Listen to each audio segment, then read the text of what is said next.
আসসালামু আলাইকুম। আমরা এই মুহূর্তে আছি সোনাকান্দা কবরস্থানে। সেখানে মাটি ভরাটের কাজ চলছে। আজকে অনেক দিন ধরেই এই কাজটা হচ্ছে। এর অংশ হিসেবে আজকেও কিছু মাটি ফেলানো হচ্ছে, দেখতে পাচ্ছেন।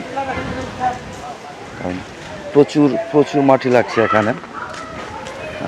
মোটামুটি অনেক মাটি ফেলানো হয়েছে এই বৃষ্টির মধ্যেই। আপনারা দেখেছেন বৃষ্টি হয়েছে এবং মাটিও পড়ছেন,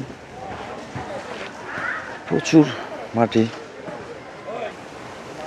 তো আপনারা জানেন যে কবরস্থান মাটি সবার একদিন এই মাটির সাথে মিশে যাবে, সবার দেহ।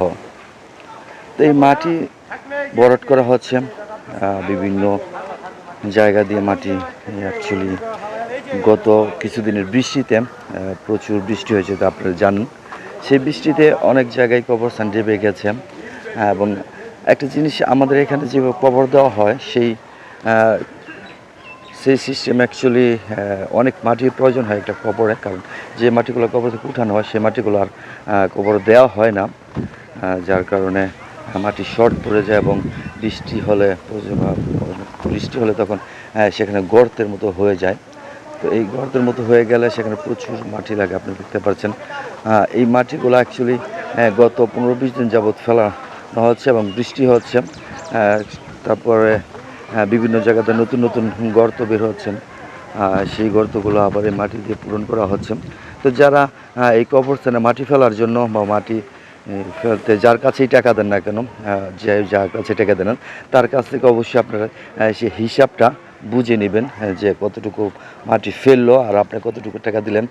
তার একটা প্রমাণ যেন আপনাকে সে দেয়, এবং যার কাছে আপনি টাকাটা দিবেন তার কাছ থেকে সেই প্রমাণটুকু আপনি বুঝে নেবেন। কারণ এখন মানুষ বিভিন্নভাবে মানুষকে ধোঁকা দিয়ে থাকে। তো আপনারা এই ধোঁকায় পড়বেন না। কারণ এখন দেখা গেছে কাজ করে একজনে আর টাকা উঠায় বা 10 জনে, বা অনেকের কাছে টাকা দিয়ে থাকেন।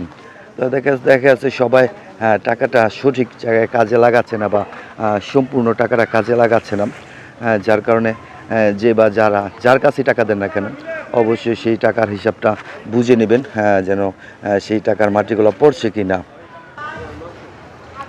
আরেকটা বিষয় সেটা হচ্ছে সিটি কর্পোরেশনের আন্ডারে যেহেতু এখন কবরস্থানটা আছেন, সেক্ষেত্রে কারণ আমাদের কবরস্থানের জাস্ট দক্ষিণ দিকটাতে এইখানটাতে, কারণ এই বাউন্ডারির পিছনেই পুকুর আছেন এবং সাথে নিচে জায়গা। তো এখান থেকে দেখা যায় এই যে আপনারা দেখতে পাচ্ছেন মাটির বস্তা দিয়ে এখানে বাঁধ দেওয়া হয়েছে, যেন মাটিগুলো বৃষ্টির পানির সাথে ওই দিকে না চলে যায়। তারপরেও যারা এখানে কবরস্থানে আসেন বা কবর দেন তাদের কাছে অনুরোধ করবো আপনারা যেন এখান থেকে বস্তাগুলো না সরিয়ে নেন। কারণ এখান থেকে বস্তাগুলো সরিয়ে নেওয়ার ফলে দেখা গেছে আবার বৃষ্টি বাদল হলে এখান দিয়ে মাটিগুলো বাইরের সাইডে যে পুকুর আছে সে পুকুরে চলে যায়। কারণ এই রাস্তাটা নিচ দিয়ে সমস্ত ফাঁপা জায়গা আছে, যার কারণে একটু বৃষ্টি হলেই সেখান থেকে মাটিগুলো চলে যায়। আপনি দেখতে এই যে একটা গর্ত, বিশাল একটা গর্ত।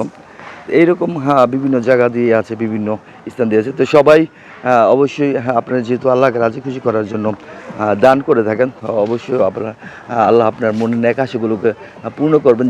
যে আশা নিয়ে এই মাটিগুলো দান করছেন কবরস্থানে, সেই আশাগুলো যেন মহান আল্লাহ পাক পরিপূর্ণতা দান করেন, সেই আশা করি এবং আল্লাহর কাছে এই দোয়া করি যেন আপনাদের মনের আশাগুলোকে আল্লাহ পূর্ণ করে দেন। সবাই ভালো থাকবেন, সুস্থ থাকবেন এবং যার যতটুকু সামর্থ্য আছে অবশ্যই সহযোগিতার হাত বাড়িয়ে দেবেন মহান এই কাজে।